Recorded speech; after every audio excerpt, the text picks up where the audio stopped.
Hello, everyone. This is FIDE Master Victor Neustroev. Thank you for coming for our today's webinar. Today, we're gonna practice a new format. So I'm sure this time the webinar will be more exciting. Well, let me explain what I'm going to do. So first of all, we are going to start with the analysis of the game. So the topic of our today's webinar is the outpost on d6 or the d3 square. And first of all, I'm going to explain you how you take advantage of it, why it's important, and so on. Then we analyze one game. Maybe if we have time, we analyze two games. But then we're gonna play on chess.com. This will be the most exciting part, I think, because your task is not just to learn as it is a lecture, but your task is also to practice it. That's why you get a chance to practice by playing the position where you either have to create an outpost on d6 or d3, or you already created and your task is to exploit your advantage. Okay, so if there are any newcomers, please let me know. And also what your rating is and which country you are from. So it can be the FIDE rating, or it can be chess.com rating, or even national, for example, USCF. Also, I've prepared the homework for you.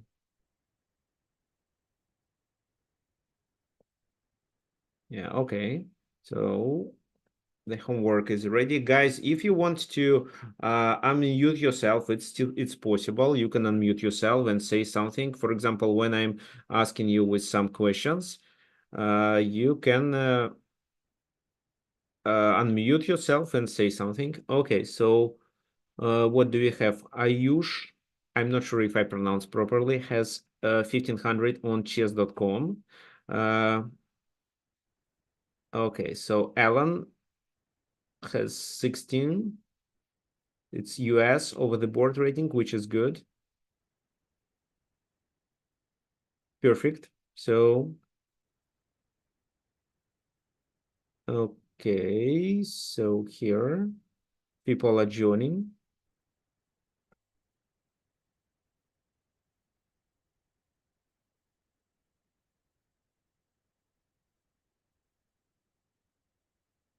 Okay, so just a few more minutes waiting for more people.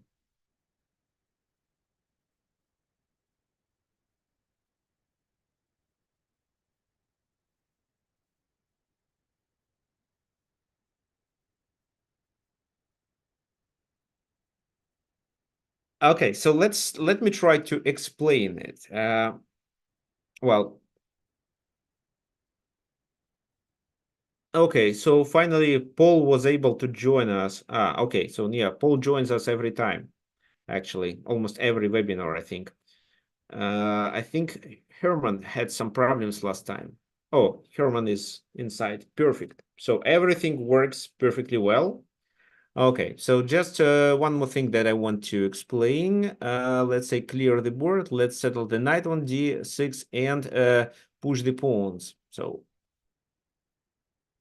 and the pawn on c5. So let's say, well, I'm not talking about this position exactly, but I'm talking of this type of the position. Of course, we assume that the position is full of pieces. So what's the point? Why this knight supported either with this pawn or this pawn is so important?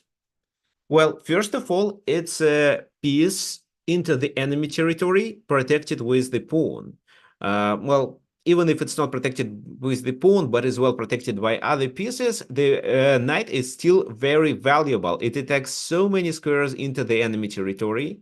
Very often it blocks the pawn, and 100% it's always restricts enemy capabilities. So your opponent usually just don't know how to coordinate his pieces because the knight attacks um, so many squares on the black's territory. Maybe these are important squares too, and the knight can remaneuver to somewhere else if needed. There is a pressure on f7, which can affect the king's position. So this knight coordinated with the pieces can provide white with a lot of options. What common white plans can be? Well, the knight can support a queenside pawn march, for example, and then you promote one of the pawns. Or that can be attack of b7, and I also mentioned the attack of the c7, f7 pawn, I mean, in order to pressure the king. And very often, black has to sacrifice the exchange, for example, the rook on d6, which forces them to play down the material. If they take with the bishop, for example, which is also common, then we can take with the rook, if we have a rook, and get the control over the d file, or we can take with the pawn, getting a passed pawn. Okay, so the general concept is explained. This knight is very helpful and can, if you don't know how to win, at least it can support your either queen side or the king side pawn march. Fine. So today we're gonna look at the game between Mikhail Botvinnik and Sala Floor. Yeah, let me check. Okay, so they call this an octopus knight. Okay, very nice. Yes.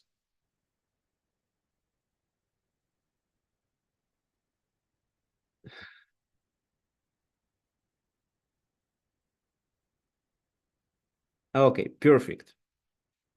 Let's start. Let's start with the game. Okay, so e4, knight f6. This is what was played in the game. By the way, this is Aleking defense, and those of you who don't know how to exactly to play it, I would recommend to watch my webinar. It is on my YouTube channel. Actually, maybe I can search for it and send you the link, but later. Also, there I explained that, for example, if such a move like knight c6 is played, which is very common in this position, once I played it against an international master, I managed to outplay him, but later made several mistakes and lost the game. However, I was almost winning in the end game. So here, if knight c6 is played, who can guess the move? Maybe those of you who already participated my events know the answer.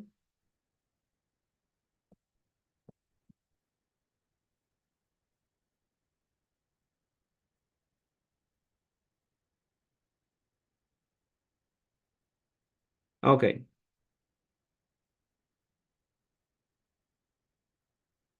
Yes, it's definitely this.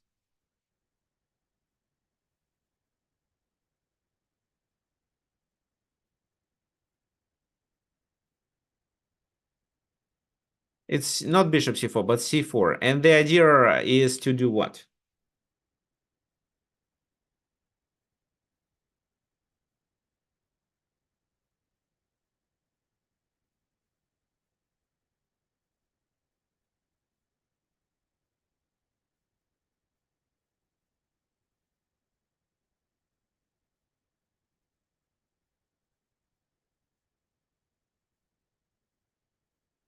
No, the idea is, well, to play d5, but if you play d5, you lose on e5.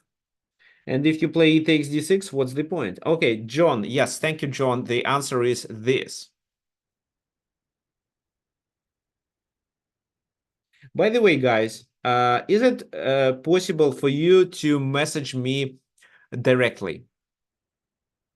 So this is how other students may think, take their time and think maybe they suggest a better move. So, well, there is a feature which is not possible on Zoom. So when you write an answer, it can be seen only after a click. It cannot be realized in Zoom, but you can message me directly. And this is how other students do not see this answer and may take more time to come up with a proper answer themselves. So the idea is to play e6. And after bishop e6, it's definitely d5. And after f takes e6, here they stuck with development. So bishop d3, g6, what else they can do to develop this bishop? h4, trying to play h5. Then this move. Wait a sec. No, wait. Not first knight c3, of course. g6 and then h4, right? So bishop g7. And in this position, h5, this is what I played against that international master. Not the best move. The best move is this. Why? Because they are about to play e5, and after d5, the best thing they can do is to sacrifice the pawn back, after which it's obvious that white is better. I played h5 myself. He did this. I played d5 and he jumped here. So I think I took and then I gained the pawn, but not. I could do it in a better position. So then the position became approximately equal. So the key idea is to sacrifice the pawn on e6, which forces black to lag in development, and then we just simply undermine the position on the king side. However, in this game, Saloflor played bishop g4, so it's a different variation. Bishop e2, c6, castle, d takes e5, and of course, knight takes e5. The queen goes there. So very often, this exchange happens. Sometimes white captures with the e5 pawn and then plays c4, developing their pieces and keeping the control of such important squares like d5, for example, and keeping the d file open for the rook. But in this game, binik decided to play f4. E6, c4, knight 5 goes to b6, bishop e3, bishop e7. So looks natural, but white definitely has more space. Castle and rook f3, having in mind the idea of doing a rook lift and pressure here. Queen e8. Well, queen e8 is made in order to vacate the d8 square for the rook. And, well, this is where probably some prophylaxis with bishop f2 was good, but white decided to play rook d1 to bring more pieces to the attack. Rook d8. Well, I think actually f6 would deserve attention here. f6 would provoke the exchange, which would favor black, because black experiences a lack of space and they need more room to maneuver with their pieces. That's why every exchange of a minor piece favors black. So this prophylaxis with b3 and f5 was played. Well, probably to release the queen, to try to fight for the e4, but it didn't help. Okay, at the right moment, white should trade off the... Okay, white should trade the dark squared bishop in order to get the control over these key squares. Yes, so ideally, these two pieces should be exchanged. This is how white gets the control over the dark squares. Yeah, this is a good point, because then you can initiate c5 and main knight a4, knight c4, knight d6, something like that, right? Something similar happened, but it was a bit complicated, and that's why the knight had to go there. So rooks are connected on the d file, knight f8, knight f3, queen c7, knight goes to e5, knight b d7, queen d2. So if now, for example, take, then, well, this move is possible, but the f-pawn may capture too, and after bishop e7, sooner or later, its d5 will be played. Knight f3, back, knight f6, queen c1 to move the queen away. Yeah, let me show you the critical moment of the game. So knight e4, well, and this is where white decided to give up this bishop. So they let black exchange it for a knight. And I actually think it's a bit suspicious. Why black should capture on f2? They may just keep the position as it is. Maybe consider knight g6, trying to exchange this knight. But they decided to take on f2, and in my opinion, it's a strategic mistake because that bishop wasn't so good. However, maybe they thought that by exchanging this bishop, they can keep their bishop on e7 safely. And this bishop will cover the d6 square too. Queen e3, knight takes e5, f takes e5, queen e5. So this pawn may be the object of the attack. That's why a4 is played. rook goes to d7, g3 is a prophylaxis, finally queen d8, king g2, bishop g5, queen goes to f3. So the bishop is active, but in fact, it's not attacking anything. Okay, now queen e7 was played, and this is where I want you. Okay, let's go back to the moment where queen a5 was played. a4. What's wrong with this move? I just don't fully understand the point of this move, because after you are not attacking here. And I think that I can just simply move my knight to a better spot, play c5, and your bishop will stack.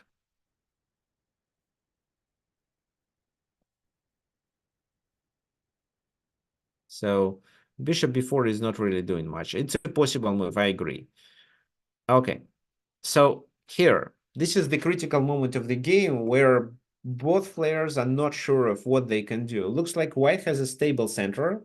The pawns on c4, d4, e5, so this pawn into the enemy territory restricts black's pieces. Ideally, there can be two passed pawns on the d and e file, but how to create such a situation? Because if d5 is played, it's always e5 hanging.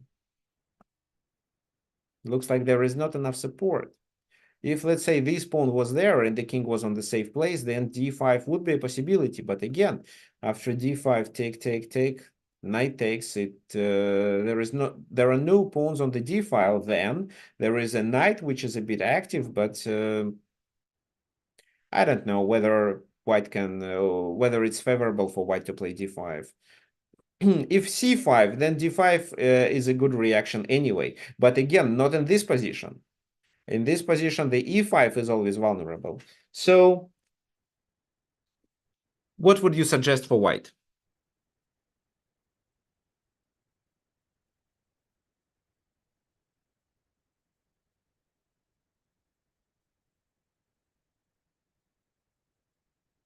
Okay, thank you for your answers. So if possible, try to message me directly.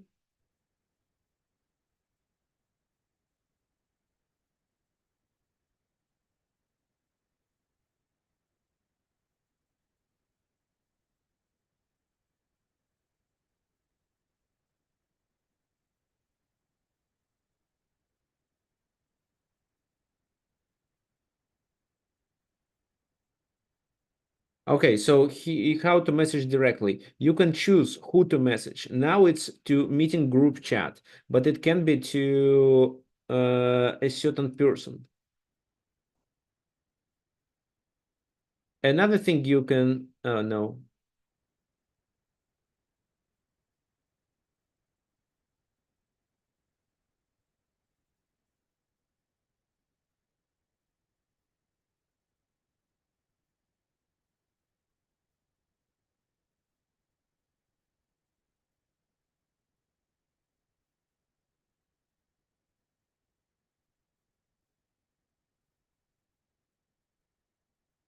Okay, thank you. Any other suggestions? So waiting for your suggestions, guys.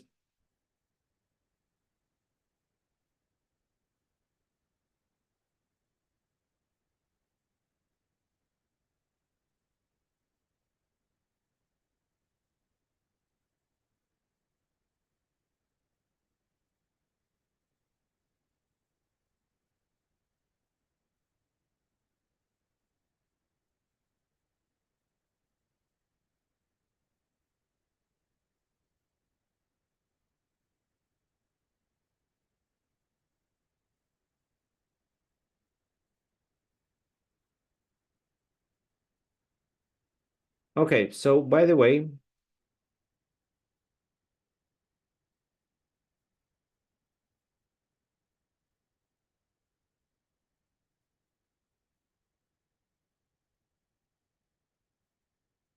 oh, why can I do this? Just a sec.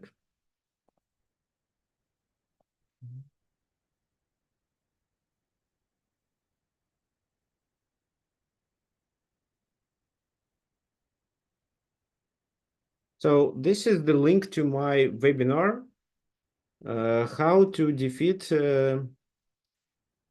King defense. with white pieces. So if you want, you can watch it later after we finish, or anytime later. It's available on YouTube. Also, I recommend you to subscribe to my YouTube channel. These days, maybe in 2 weeks, I'm gonna have more time, so more content will be published. I hope so. Okay, now let's talk about your suggestions. So first we see.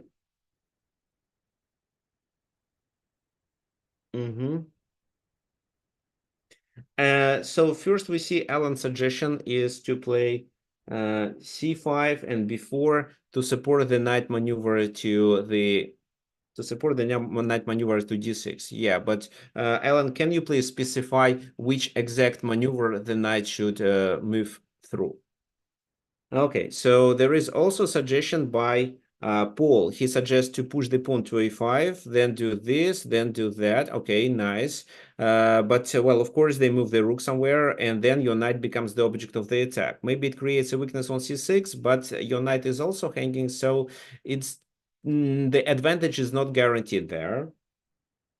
H4 to chase the bishop away. This is suggestion by John. To crowd the bishop. Well, the bishop just goes to h6, and I'm not sure if h4 is a helpful move, because if, let's say, you succeed on the queen side, what if he plays g5 and tries to open the position on the king side, and sooner or later your king may be in a danger. Okay, so h4, no. A5 is a possible move. Well, a5 is a possible move, but it's not the main idea. h4, knight e2, bishop h6, knight e2, knight e4, but they're gonna take on f4, and d5 creates a passed pawn on the e file. c5 by Robert. Okay,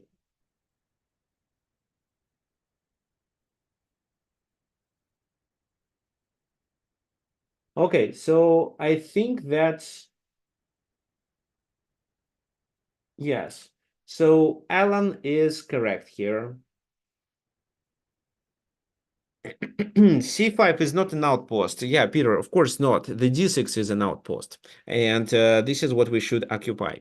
So here Alan is very close. So I think he focused it all the moves that we played in the game. There is no point to use this the position of the bishop on g5. So c5 was played. The idea is to get the knight to d6. How is it possible? This move, then this move. Definitely not knight d2, because black actually wants to exchange here.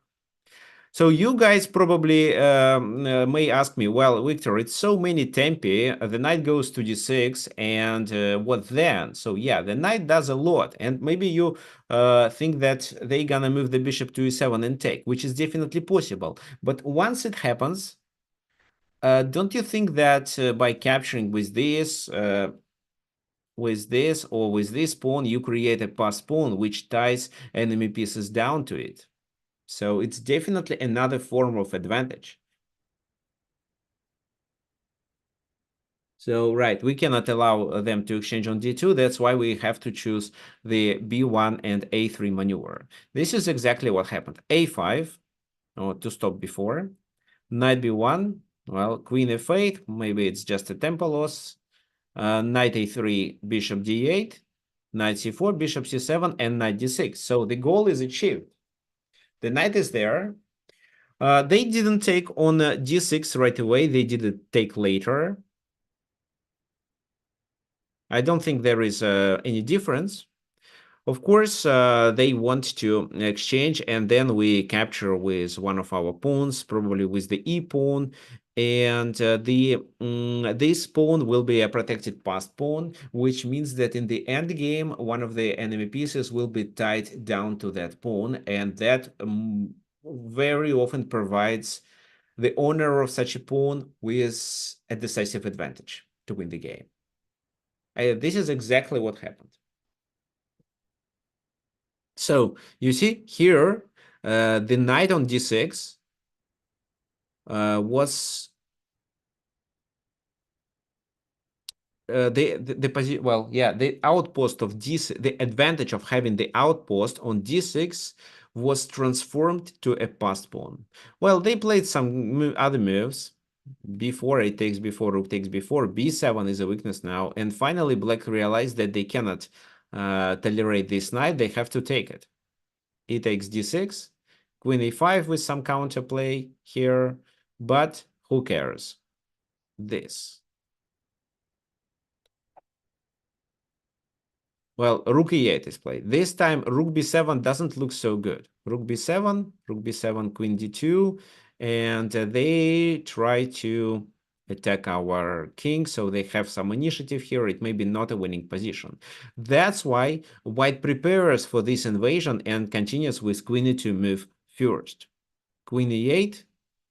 Now what? Well, we have one advantage, one type of the advantage, the pawn on d6, but we need to create the second target. Using we have to apply a how is it called? The principle of a second weakness. So we have to create the second weakness, which in this position obviously is e6. So you see, if we took with this pawn and the position would be with the pawn on e5, then e6 is not such a weakness. But when we take with the e pawn, e6 may be under attack. So this move was played, king f7 to support it, but queen c4 creating a pin. And the rook, which stops the passed pawn, here plays a very miserable role. So this, and the king, three weaknesses in the black's position. Well, what is coming? So this is coming, well, like this, and then rook e6, and that's it. That's why black wanted to do some counterplay. They started with this move. Well, the idea is, the idea is quite obvious. Of course, white sees it. That's why white played queen c2. So if this move, at least you can take. Maybe queen e5 would be better move. The game would continue with this, adding pressure here. And then there will be still a problem with e6. Actually, even it's fine to just pass the game to the end game. c6 is still a weakness and will be lost anyway. So the king comes to c4 to defend everything. The rook comes there and the pawn is lost. And then these two passed pawns are extremely dangerous and white simply wins. So here rook d6 was played. Well, it's not just a rook sacrifice. The idea was to play c5 and gain this rook, which actually happened in the game. But now the position of the king is ruined. The pawn becomes dangerous. So queen c7, king g8, and d7. So they played rook f8, but actually it doesn't matter how to play here. Queen d6, which means that if the rook moves, it's d8 always. So h6, queen e6 check, king h7, and simply queen e8, taking advantage of the rook. So, all right. Well, I don't think we... actually, yes, we need to continue. Just let me comment some of your... comments. For example, a rook is not a good blockade on a protected passed pawn. A knight would do a better job. So do you know why? Well, first of all, the knight is less valuable among pieces, among minor and major pieces, I mean. So the knight is less valuable. So if the knight is attacked, it's okay just to protect the knight with something. And then the blocker will be changed. For example, if there is a knight on d7 blocking the pawn, you attack it with the bishop. If you have a bishop, you take it and they take back with, let's say, their bishop, and now the bishop is a blocker. So you did an exchange of the bishop for a knight, but didn't achieve much. Also, the knight being a blocker attacks.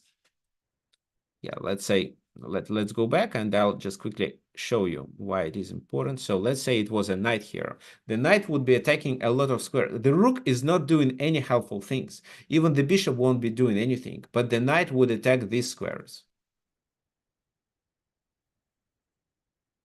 So at least the knight participates in the game, partially, but still participates. That's why the knight is considered to be the best blocker. Oops. Rook f8, queen d6, h6, queen e6, king h7, queen e8. b3 was played. Now your turn. How would you continue?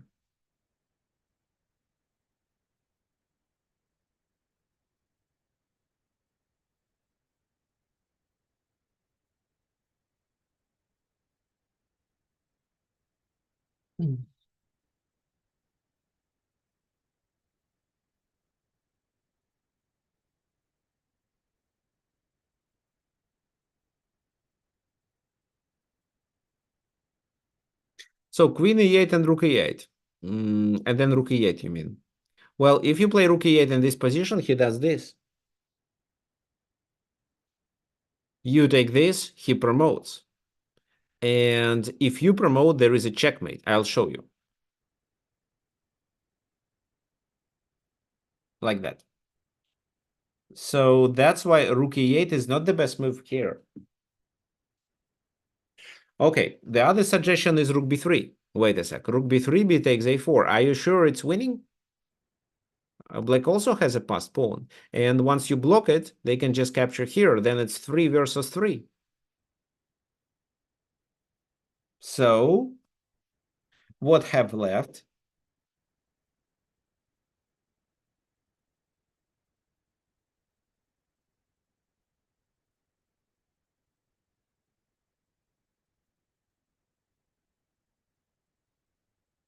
d8 queen? Brian, well, okay, let's try. Then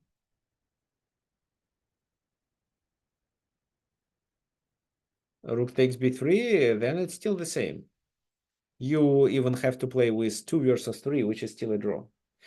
Okay, so the right answer is to take on b5 first, because there is no way for black to support this pawn from behind. If they push forward, then rook b3 simply stops the pawn, and black cannot stop 2 pawns. So in the game, they continued with rook d8. Rook takes b3, rook d7, and b6. If they take, the pawn is promoted, so they have to play rook b7. And now it's a completely winning position. The rest is just pure techniques.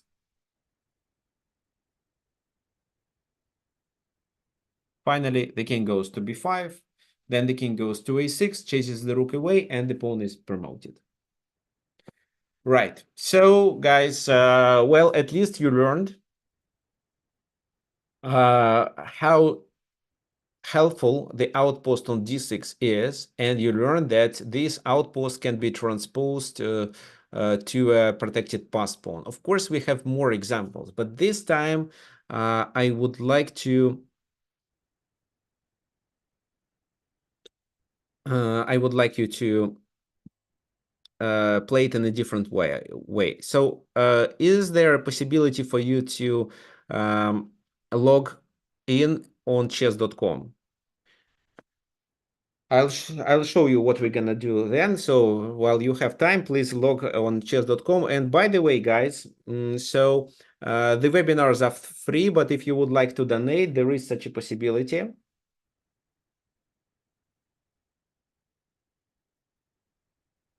So you can use this link and donate. It's easy.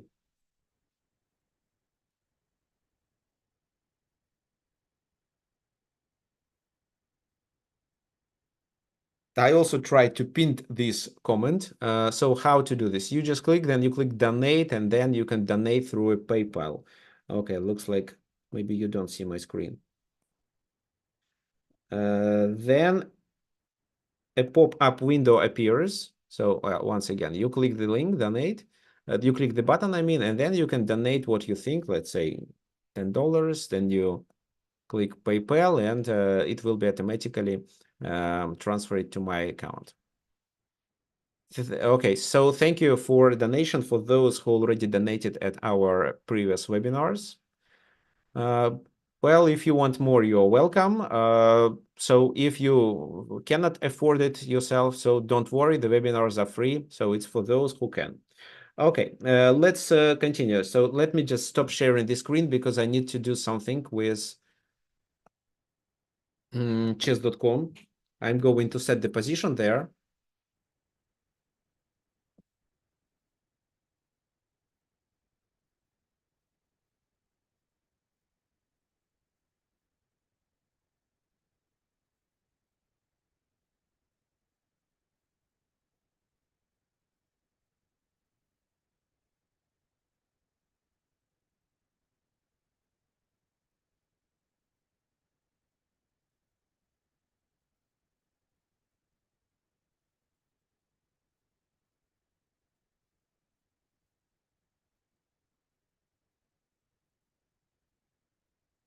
Okay, so just once again, I'm sharing the screen.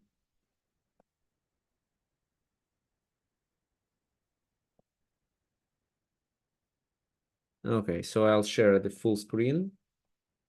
Then we have to set up the position. So I click custom position odds. Then the time control will be, let's say 15 plus, no, 15 plus 10 is a lot. So let it be 10 plus 5. Then set up the position, and the position, we have two different positions, and you may choose from which one to play. So first of all, it's this one. Let me show you. A second. This one, where you have to play with white pieces. You already have the knight on d6. Your task is to exploit this advantage. Okay, so who wants to play this position, please? Okay, I cannot use invite link. Tell me your usernames. I will type it here, your name, and you're gonna play. The second position we are going to play is slightly different.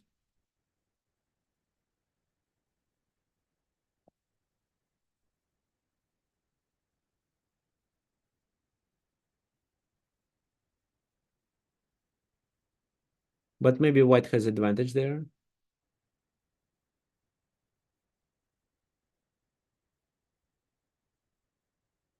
Okay, so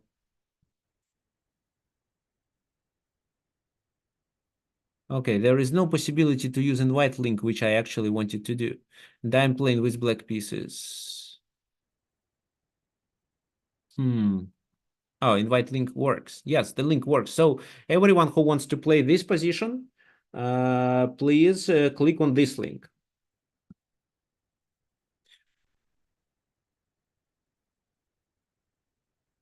Okay, so Ayush, you please. Okay, thank you.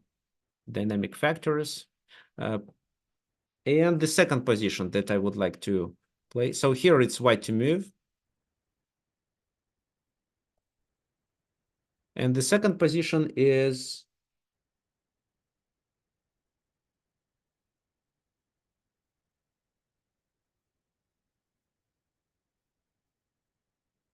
this. Okay. So invite link. And this is the second position. So we're gonna play and then we will analyze them. Okay, so please make the moves.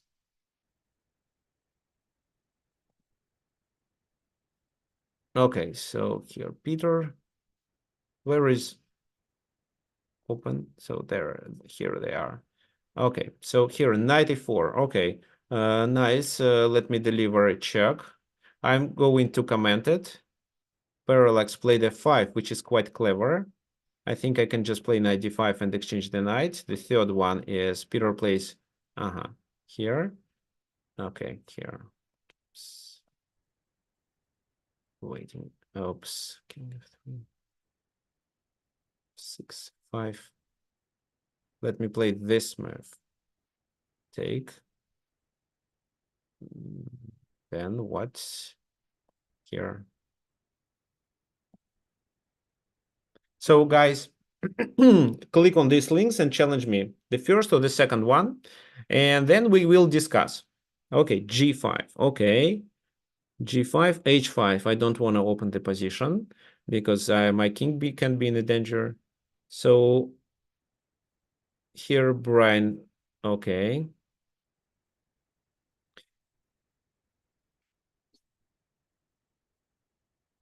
f5. Okay, then I would like to take 94. Okay, 94, 94. So let me try to undermine with b6. G takes f5. I continue with this move back. Here, king f4. Let me do this. So here, queen g4. Knight f6 back. And this move. Check. Here, let's deliver another check. Who else wants to join? Okay, knight d6. So finally this move was played. Okay, let me exchange. Queen g3. So there is no tactics at the moment. Let me try to do the same and undermine. D takes c5. Rook goes there. So this move. Let's repeat. This move. Okay. Okay, bishop d5. Maybe I can just exchange the knights and there will be no outpost. Okay, another game. So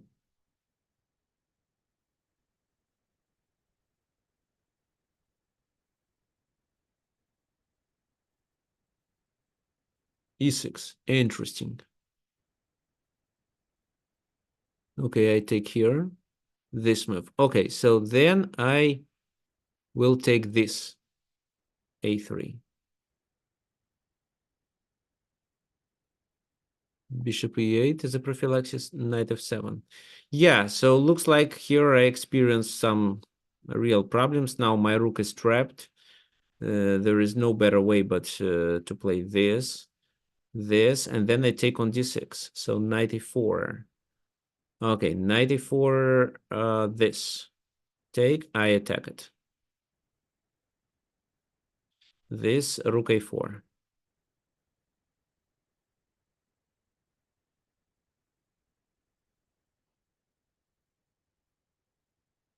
Here, knight d5 check. This I take with my queen. Okay, so king goes to f5.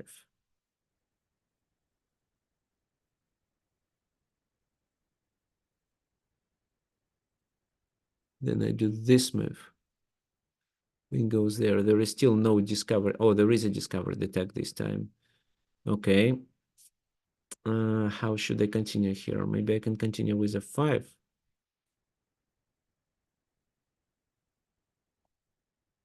The king goes there, but I don't think it's a good idea. Let's play rook b6.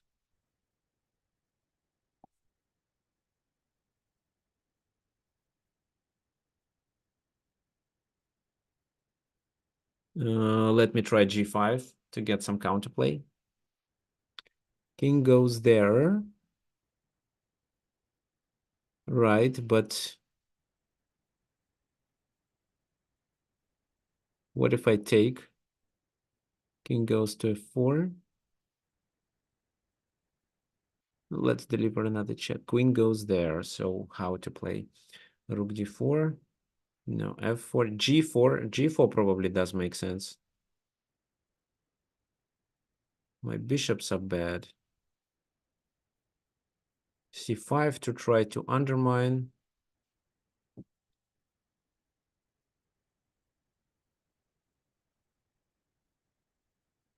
G4 is a blunder.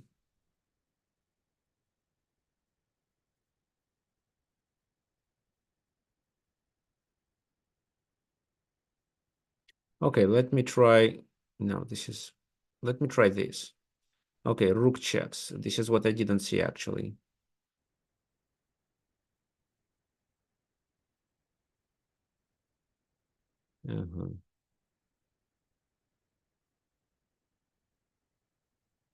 G4. Take with my rook. King G. Okay.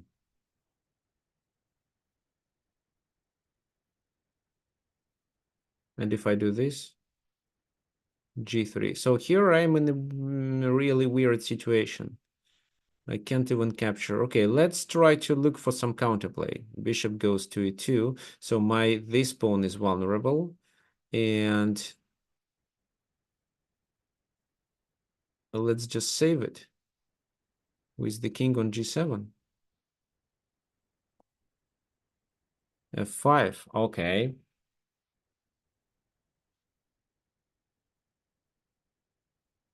Take.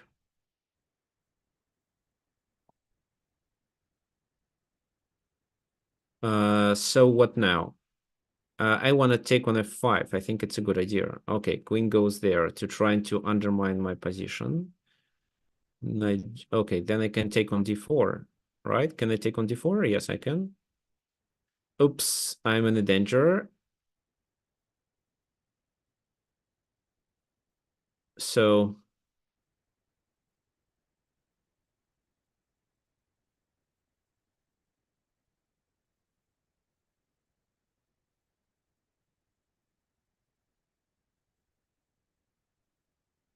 c3. Yeah, but then I take on e4. Here, this move. Okay, knight e7. f3 was played. 3 f3 f3. h5. Rook comes to d4. Interesting. This move. Knight d6 attacking my bishop. This time I improve my bishop. So I can move it here. Then d5 is played. So let me move it to d5. This. Okay, so let's exchange the rooks. f4 was played. Fine. The knight is well placed. But I can get rid of it by doing this.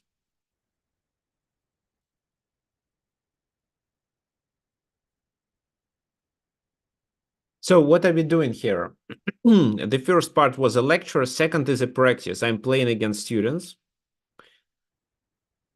And I'm trying to defend the position. They have an outpost on d6. I'm trying to survive here, if it's possible. G6. Yeah, let it be g6. Queen goes here. Okay, very nice. So e6 is hanging. Okay, I have to play this move. G6, clever.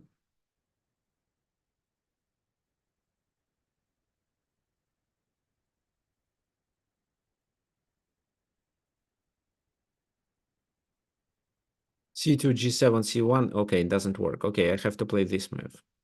Queen goes to C3. Well, I think I'm fine with it. I can take on e5. What else I can do? Yeah, I think I take on e5 just. Rook d3. Queen takes e5. Rook goes there, then. I have always keep an eye on the e8 square here. Let's say this move. Rook he goes there. Then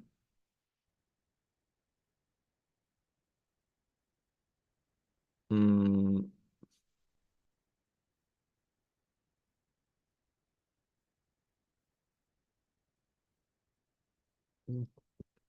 g3 maybe. Okay, let's do this. Defending. Okay, let me try to capture anything. King goes to d7. This. Now I wanted to play f6 or f5, but looks like it doesn't work. So let's delivery check. Then I play this move. Okay, so my typical idea here is to take on f5, right? Queen c3. Yeah, I was expecting this move. E5. h5, rook goes there. Okay, pawn to f3.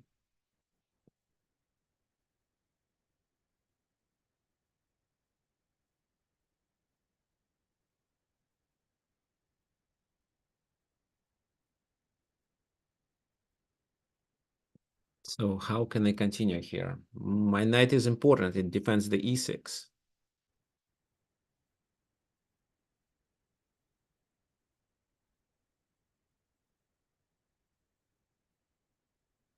So I can bring the knight to b4 maybe. What else?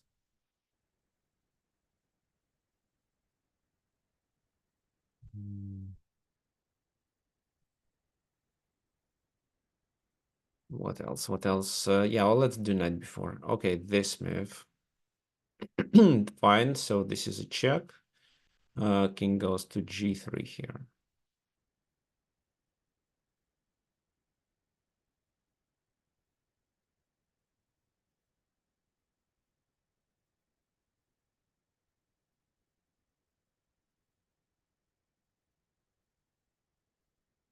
Let's say this move. Then I think I play g3.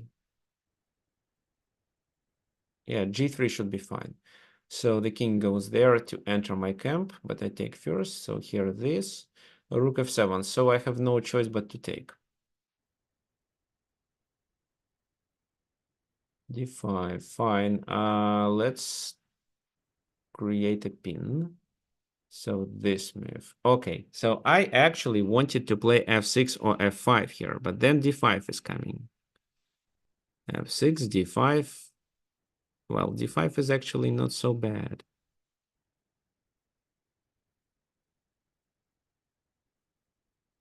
Let me try this sneaky move. Oh, this is a checkmate.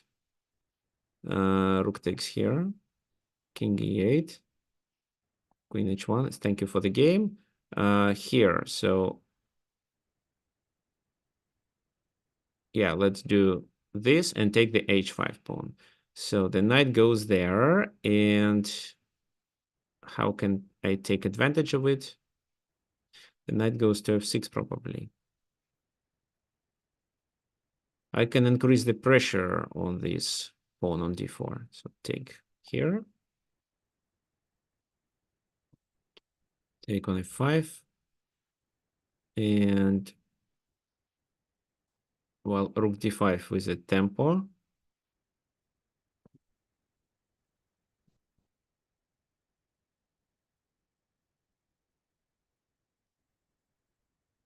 Rook c7. Yes, quite clever, because now g7 is coming and I cannot stop the pawn.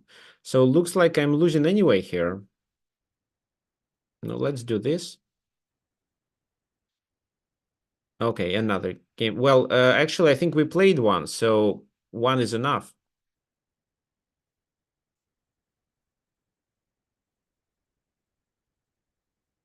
d5. Okay, c3.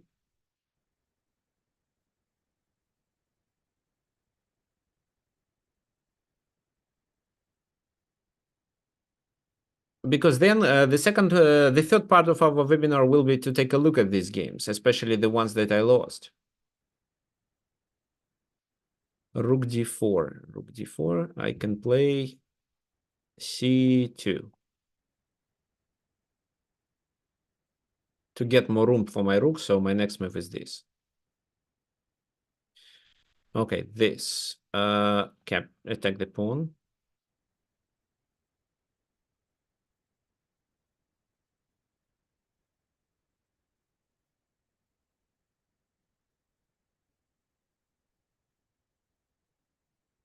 And then I do this check.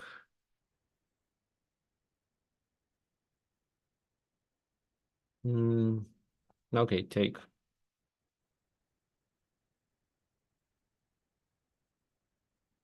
So g6.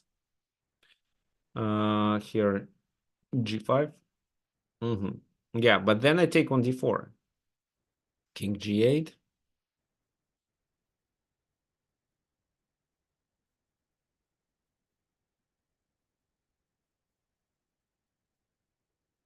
Rook e4. It goes there.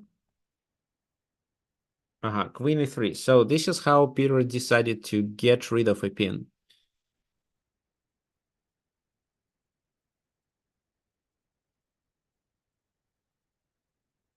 Okay, let me play this. d6.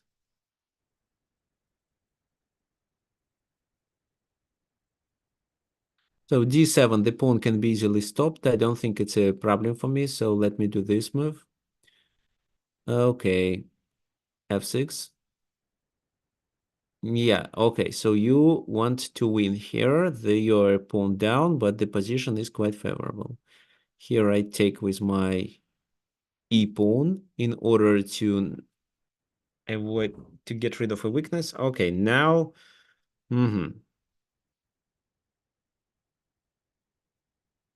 okay, king h6. This. Okay, f5. Five. Let it be f5.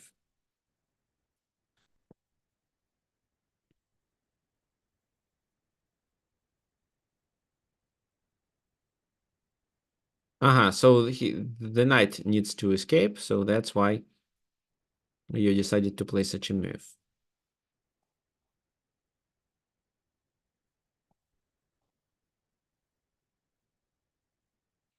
Let's move. Okay, so locate the rook on behind. So here, this is not a checkmate, so I'm completely fine with it. And what can I do? So king f6 is coming, but it's not a winning move. So I want to play. Okay, let me play rook c6. What else I can do? Yeah, let me play this. C2. So I take on c2. This move, okay, g4. This move, the knight goes to c4. So I didn't get the purpose. Why c4? I didn't understand the point of that move. So here, two pawns should be stronger than the rook. Okay, this. Yes, but then I just exchange the rooks. Rook e8. Yeah, clever. But let me try. Oops, it doesn't work. Oh, I'm in a danger.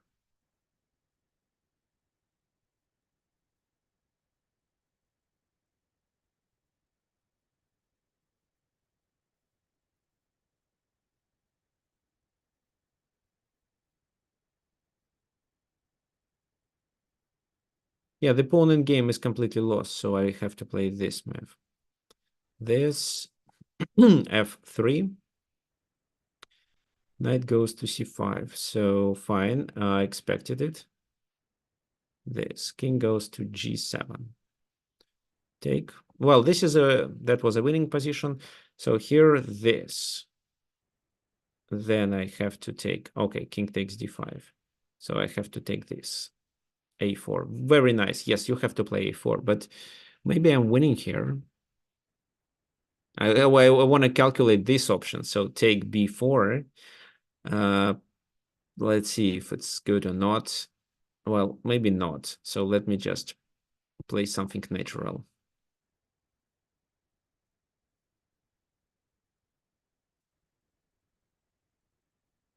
So what white winning plan is this? So if there is anything I can stop it, probably with a check. King goes there. This is where I play rook d. Yeah, this is a completely winning position, so maybe it doesn't make sense to continue. So this.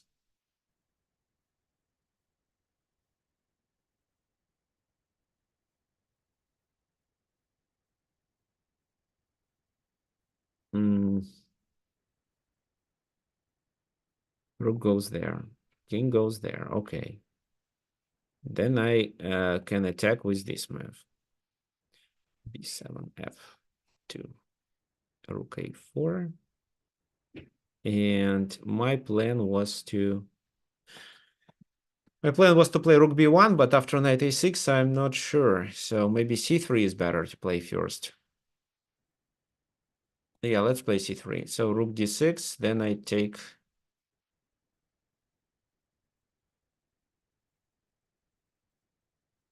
I have to take here. So this move. Okay, rook a3 check. King a6.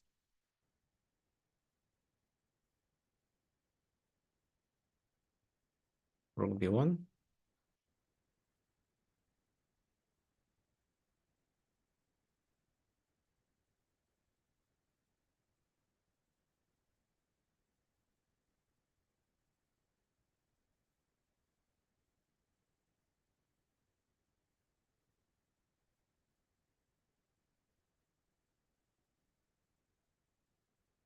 So b4, b3, this is my plan.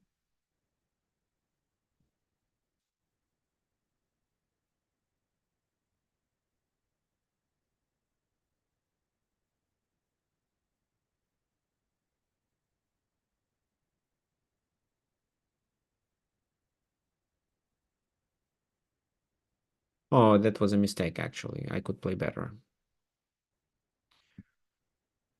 Okay, now let's bring my king closer.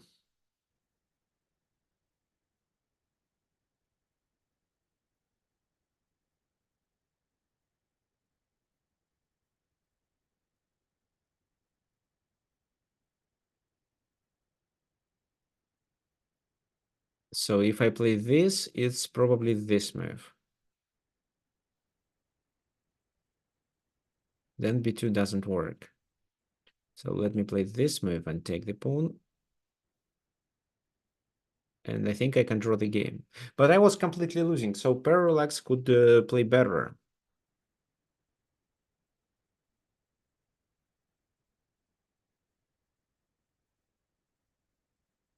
So I take here.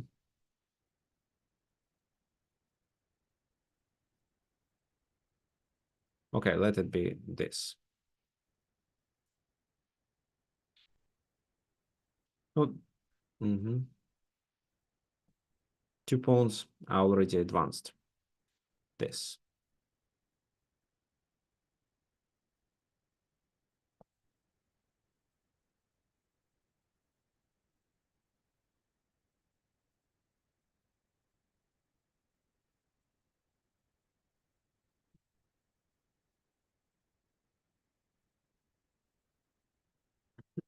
So if I exchange, it is a draw. If I check,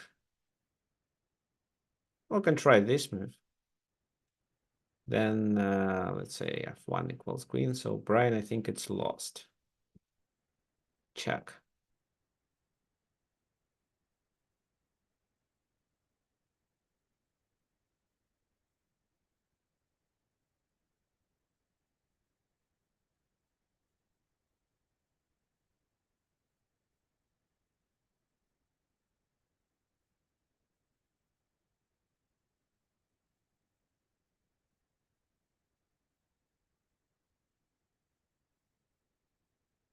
Yeah, let's try to play for a win.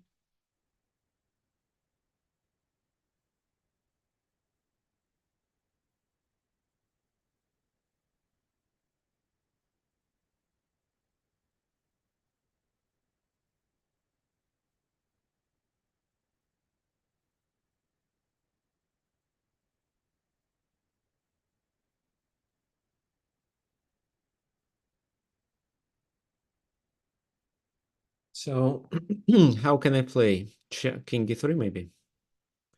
This queen b6 is a checkmate. Thank you for the game. Here, rook a2. Oh, fine. Okay, so it's an indirect defense.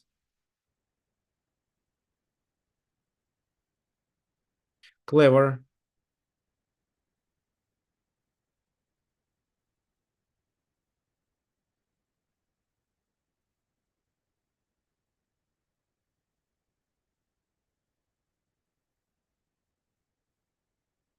Let me try. No, okay. Actually, well, yeah. Let me take here. Oh, it's still a draw. Okay, yes, it's a draw. Yeah. Okay, fine. This game deserves attention. And this game, I won on time. Wait a sec. This is the only, yeah, this game is also one. Okay, so guys, it seems that it's all and only one game was drawing. Okay, so what do we have now? Let's go back and analyze them.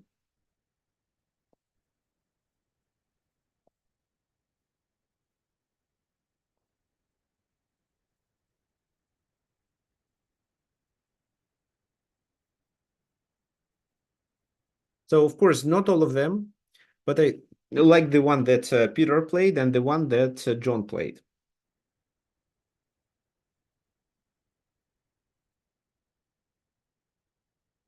Okay, so I should still share the screen and let me. Okay, just a second. I will upload one of the games there.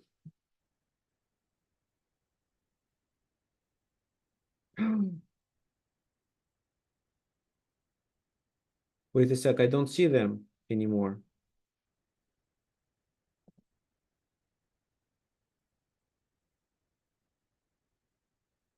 Do you guys see them? If yes, can you please show me how can I find it? It was I'd better save them. Okay, so next time I will definitely save them. Okay. Now they are not saved and I do not remember. But the way you were playing, guys, was partially correct. Let me illustrate it. Let me illustrate it with what was originally played in the game. So we were talking about this position. Oops, not this position, but so this. No, wait a sec. Yes, this game, and there was a knight on d6. So here the knight jumped to d6, rook b8. Yeah, next time on the next webinar, I'll definitely save the games and we will analyze them, maybe the new ones. As for this one, so definitely most of you said that f5 is a proper plan. That's right. So I play knight d5, which isn't so good. You have just to capture, and then the rest you need is to open the F file. You can do it in several ways, okay? So you can, for example, continue with h5 first, then bring one of your rooks and play f6, trying to get the f6 square for your pieces, as well as your knight gets the f5 square, and you are completely winning. So that was a possibility. In the game, it was bishop d7 in the original game, then knight d5, so the exchange that I initiated, and g5. So something similar was played in many games today. h5, they didn't want to open the position because once it happens, there is an h file that the rook, one rook or two rooks together can penetrate.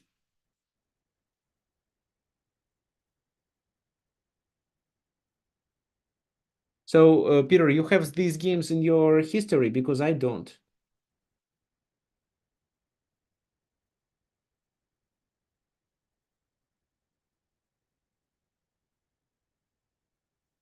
Yeah, thank you. We will discuss your game.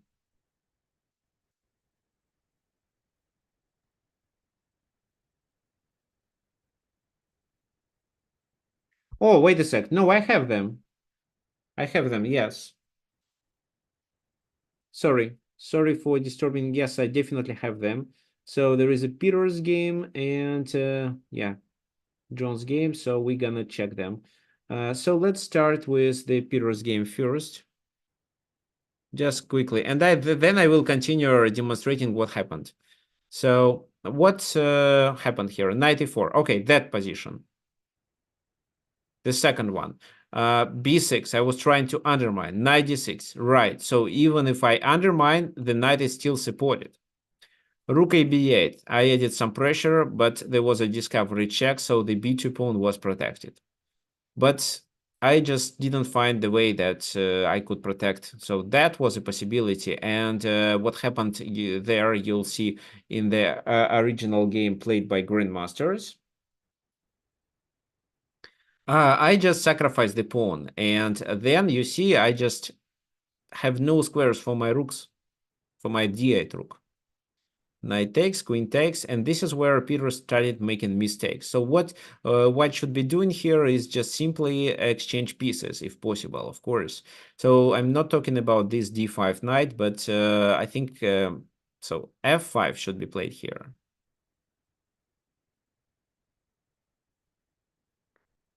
So queen g4, then no, not queen g4.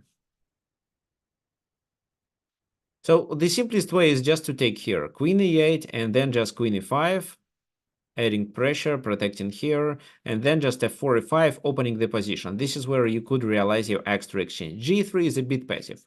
Queen g5 was played with the idea of doing this. Rook d4 looks impressive, but isn't so strong. Bishop h5, f3. And knight b4, because my main idea was to take here. So I think that you'd better save this pawn by doing knight e4 move.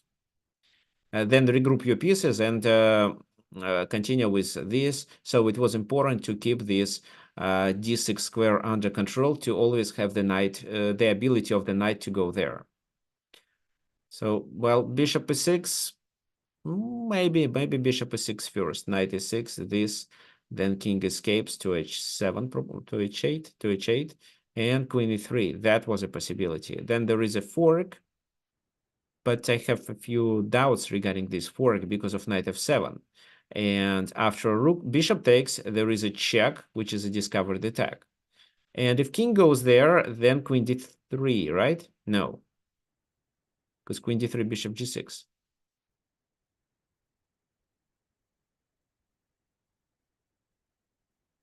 Okay, so it looks like it doesn't work. Yeah, taking on e6 was a mistake. Queen e3, knight d5. Yeah, that was fine, but now this knight requires improvement. So just knight e5, and you are still winning. I can take on b7, but I think it's still fine. So, for example, how to continue here?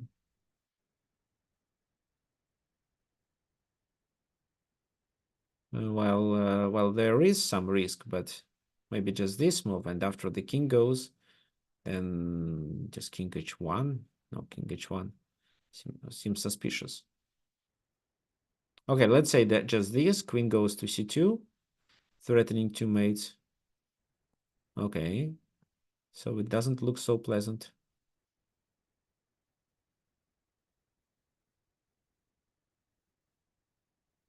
Yeah, so this is a problem. White is still winning, but okay, let's say queen e7, queen goes, yes, queen e7, because it's an exchange of the queens. That's right. And white is still winning. So Peter just played g4 and then suddenly blundered this knight, so it's a pity.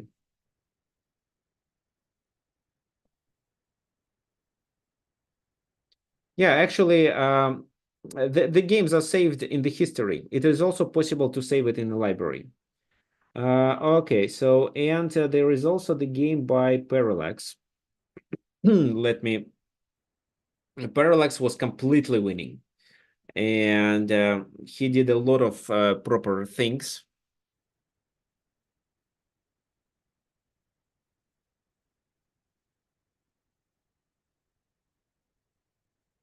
There is knight g6 and rook g5, discovered attack.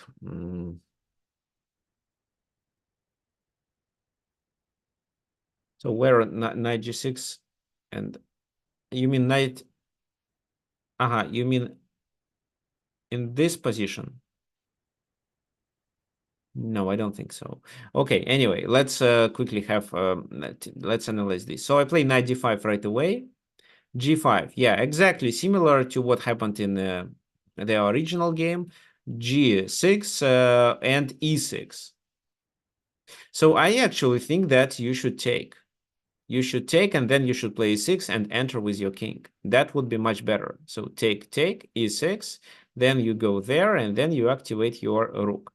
At the very worst scenario, for example, this, and this, when your knight is under attack, you may exchange it for the bishop. Because if the bishop moves somewhere, then you always have f7 square to escape. There is also, when the bishop is here, there is no attack, and you can do rook f7. So that's why knight e8. Oh, knight e8, rook e6 is no, it doesn't work. Does it? It seems it does. But no, white seems to be winning anyway because of this. Okay. So once again, take on. Okay, maybe doing e6 is a good idea. Oh, take. Okay, let's play logically. Let's improve the rook first. The rook should go to f6 first. So let's say, I don't know, king e7, let's say, king e3, no rush, activate your rook. Maybe you instead block with the king and both rooks can be activated. So that would be a possible plan. Okay, e6 was played, e6, take here, knight e, yeah, so king, here, this is a mistake. So I'd better play this move, and then I just take on e6. So for example, knight e8, I first take with a check and then take here. So that was a mistake, but I made a mistake too. I took and completely missed that now the G pawn will be activated, C3. Okay, G6 I think is correct, but I actually originally thought that you're gonna do this move. Then this, king goes to C6, take right away, right? Then I think rook c1 can be played. Well, maybe g6 is a better move, but I saw this line, g6 now, and this rook has to stop this pawn as well as protect this, which is almost impossible. For example, this g7, this, and now the king takes on e6, so it's completely winning. With g6, I also think it's winning.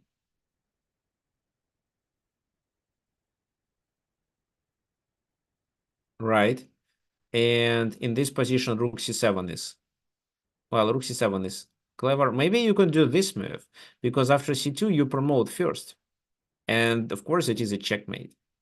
So for example, c1, g8, king goes there, then rook goes there, king c6, and this is a checkmate. Okay, the g7. Well, you'd better take. And then, yeah, you'd better take, then king g7, then you go back. And after king g6, well, something similar happened in our game, so let's continue. Ah, so, right, take on d5. Well, take on a6. Why didn't you take on a6? It was so obvious. You protect this pawn. Then rook h4. This is where my plan was. Then king d5. So take here, king c5. Right, then you play d5. So you can even you can even sacrifice the pawn, the rook for that pawn.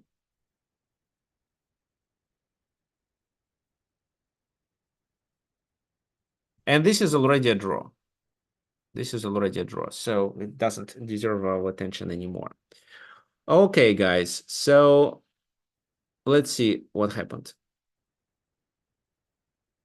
This is the game we analyzed, and this is the game. Aha. So what happened in the original game? Something similar. h5, rook c, f1, and then g6. g6 to open the files for the rooks. So this pawn isn't dangerous anymore. If c3 is played, let's say it's just king d3, and we can simply take this pawn with our pieces. Or if we don't want, just block with the king. So g6, f6, rook goes there. Now the e file is about to be open, and the rook's invasion happened on the e file. So rook d8, king f4.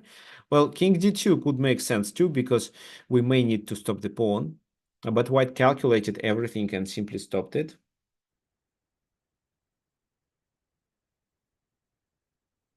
With the rook. Why with the rook? To not allow black to get any counterplay and open their bishop, and also take advantage of the open file. So knight f7, rook e8, and knight g5. And after knight g5, knight comes to e6. So the knight from d6 went to e6. And because of that, and because of the e file being open, the g6 pawn is far advanced and the enemy king in danger. Because of that, the position was winning. So later, well, here black played this move and blundered a checkmate. Well, no, it's not a checkmate right away, but it will be a checkmate later. What they should play instead, they should exchange. Then king takes, and after this move, knight comes to e6, and the king invades the black's camp. So, for example, king e8, you play, well, you can play f6 here, actually. f6, g takes is a must, king takes, and g7, g8. That's it. Also, there is knight c7, immediate threat to create a discovered attack and take the rook on e7. So this is one of the games. The other game was this. So let me stick to the moment where, so this is the moment. The bishops were exchanged, c5 was played, and the knight goes to d6. If you remember, I played b6 in my games. So queen goes to f3, add some pressure here. And they didn't take. They play rook a b8 anyway. Now b2 is more vulnerable. One of the knights goes back to c4. However, it is not required. Instead, bishop a4 was a possible move. B takes c5, d takes c5, knight d7, queen e4 threatening a checkmate. One of the knights goes to f6 to stop it. Queen d4. Knight goes back to d7. So what would you play, actually? What do you think white else needs to do?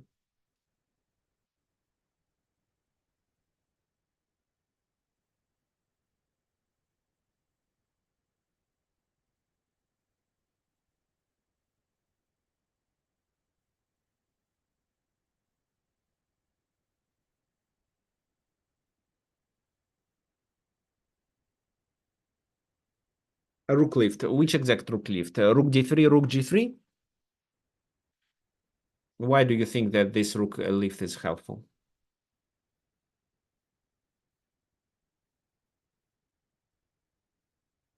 Well, to attack g7, well, yeah, okay, let's say you do rook d3. Well, in my opinion, rook d3 is not the first priority move. So then, for example, they can play knight f8. And once you do this, they can play maybe f6 because this is protected.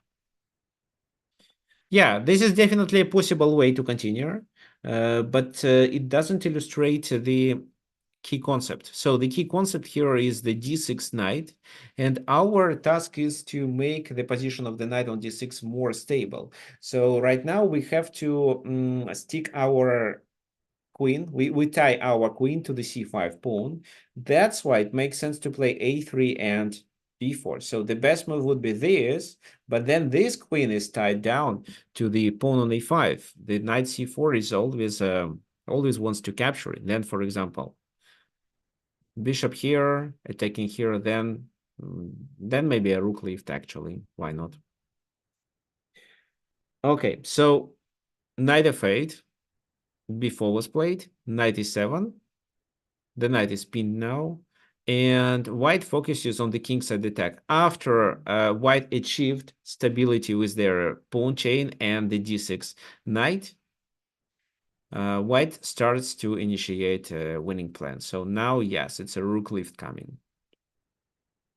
f5, black wanted to restrict the bishop. Queen g3, knight d5. Right now, it seems to be somewhat okay.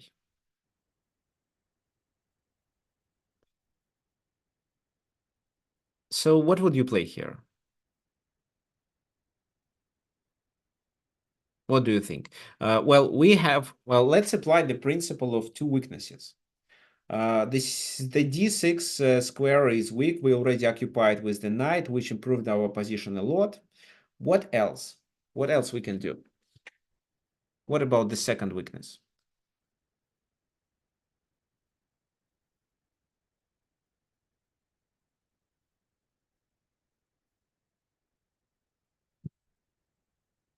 So Alan says d6, a7, and c6. 7, c6. Okay. So I'm not sure if we can take advantage of the weakness on a6 or a7, I mean. What about the c6? Is there a possibility to attack this pawn?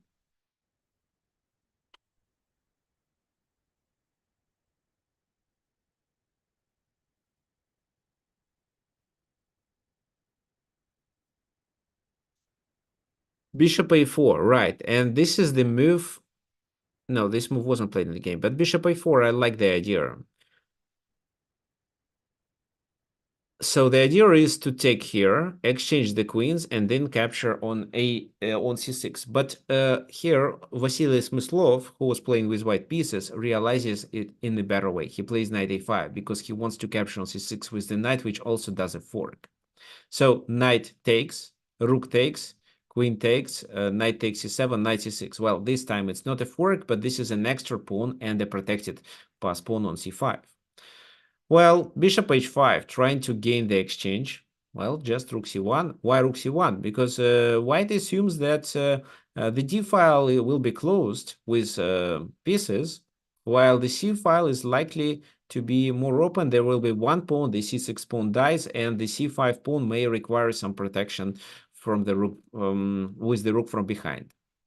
f4 to close the diagonal and to stop any exchanges that could possible, because the queen seems to be the only defender of the c6 pawn this time. Queen h4 with a temper, bishop e8, and bishop a4, adding another attacker. So c6 is still vulnerable. They decided to sacrifice because they thought that with the loss of the pawn on c6, the game is over. Well, let's see if they can somehow save it. For example, would knight e7 work?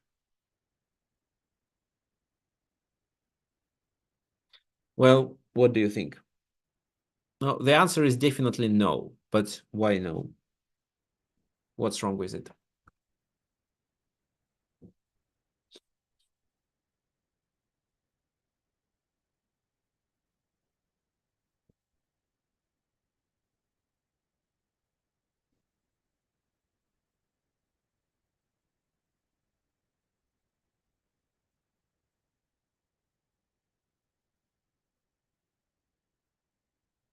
Okay, so there was a question on YouTube which I didn't answer. What's my FIDE rating? So my standard FIDE rating is now 2285.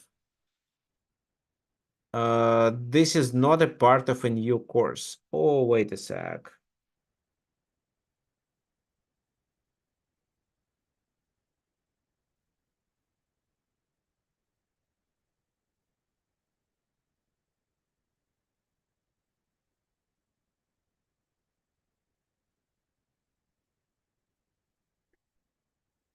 Okay, so guys, any suggestions?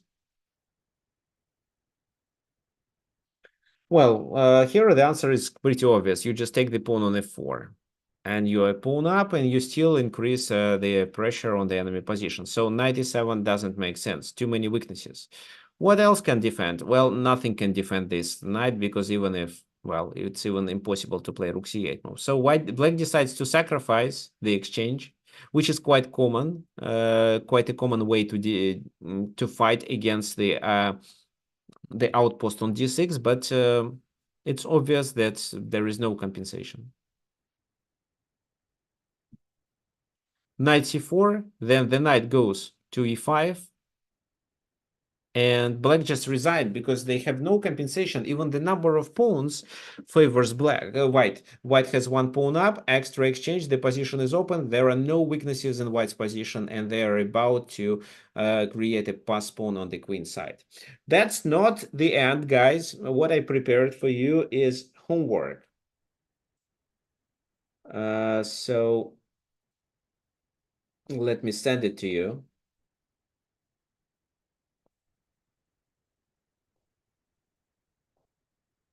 So the homework is sent in the chat, but wait a sec, let me open it and uh,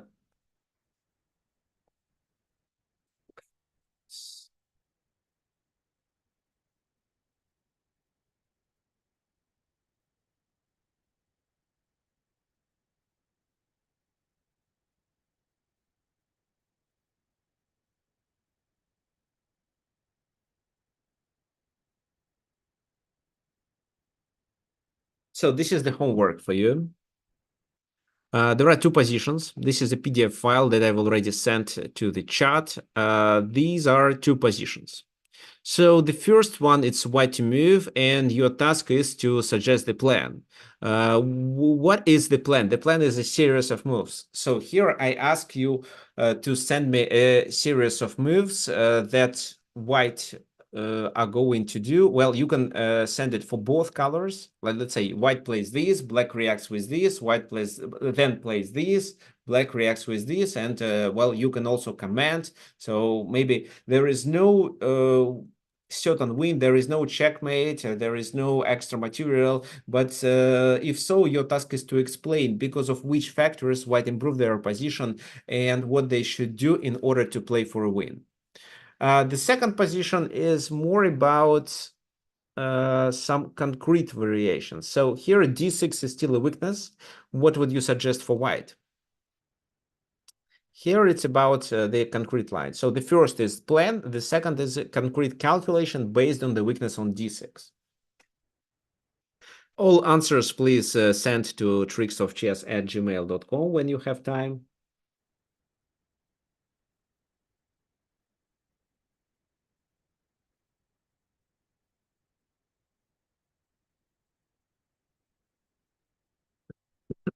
Okay. Let me answer the question. So which openings? Well, many openings. In Queen's Gambit, for example, white may play c5 and take the control over the d6 square in Queen's Gambit. When the d5 pawn is exchanged, for example, it took on c4, and the b pawn from b2 went to b3 and then took on c4, then c5 is possible. Or it can be possible to play e4 in Queen's Gambit and then e5 and get the control over the d6 square. So this is one of the options. Well, in many variations, in Aleking defense, in some Sicilian lines where it's possible to play e5, but these are mainly Sicilians without d6, with e6, with knight c6. In French defense, so in French defense, it's very common. Okay, so what is the difference between d6 and e6 outpost? Well, there is also f6 and c6. Well, all outposts are good, so they all provide us with advantage, but the one on d6, well, there is some specific. D6 is more important because the king becomes more vulnerable when the knight comes to d6. When there is an outpost on e6, well, it happens, but it happens rare because there are not so many openings that can directly lead to it. So d6, e6 make just a little difference. But f6 and c6 make a lot of difference because they are too far from the center. So the outpost in the center is more important than the outpost on the side. And you know, guys, that if there is an outpost on C, D, E, and F files, you'd better occupy it with your knight. If it's about the A or the B file, then you'd better use your rook there to get the control over the file. Okay, so yeah, so this is the homework. So waiting for your answers. Again, if you want to donate, this is the link. I'll type it in the chat. Which you can use to send a small amount of money to my PayPal account. So it's easy. You just enter amount, then click PayPal, and then you proceed with your PayPal account. So it's funny, but it shows in a Spanish language because I'm located in Argentina. Okay, fine. So well, any feedback regarding our new format of the webinar? So we did one analysis of the game. We played 6 games, 2 devoted to one type of the position, 3. Yeah, so we played 2 different positions. Then we analyzed some of the games and, of course, went through the Grandmasters games, how White was able to take advantage and what was the best way to play. And I also provided you with the homework that we're gonna start our next class on Sunday. So on Sunday, next Sunday, we will start with the analysis of these 2 positions that I sent to you. For now, we are done. So thank you for coming and see you next weekend, next Sunday. Any questions?